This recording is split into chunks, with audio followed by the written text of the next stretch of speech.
Senator Jinggoy. Unless he names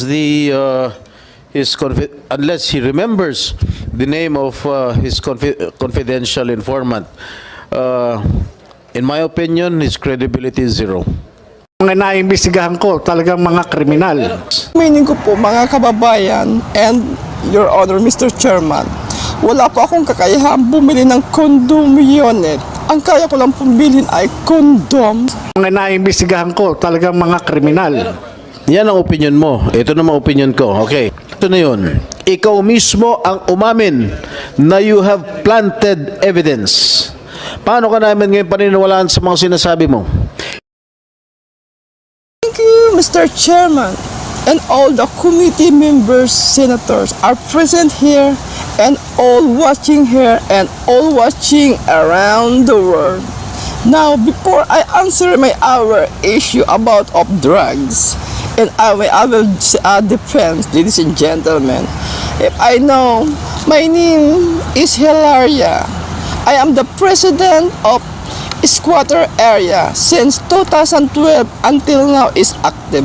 So, ladies and gentlemen, if I know na ako po ay nagpapasalamat sa committee members na ako po ay pinapunta dito upang ipahayag ko po ang aking depensa tungkol sa nangyaring issue na nadadamit po ang aking pangalan about on drugs. Lalong-lalo na po yung mayroon daw po akong condo unit sa Maynila. Aaminin ko po, mga kababayan and Your Honor, Mr. Chairman, wala po akong kakayahan bumili ng condom unit.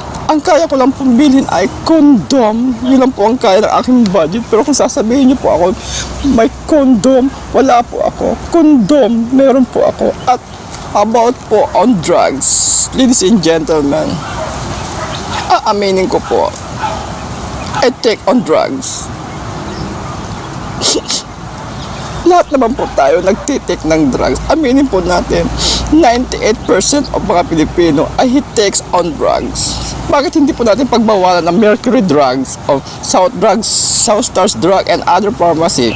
Di ba nagagaling sa kanila ang drugs? So, aaminin ko po, Mr. Chairman and all the watching people here, bata pa lang po ako, I take on drugs like paracetamol, Biogesic, amoxicillin, and some other reseta po ng mga doktor na pwedeng bilhin sa Mercury drug.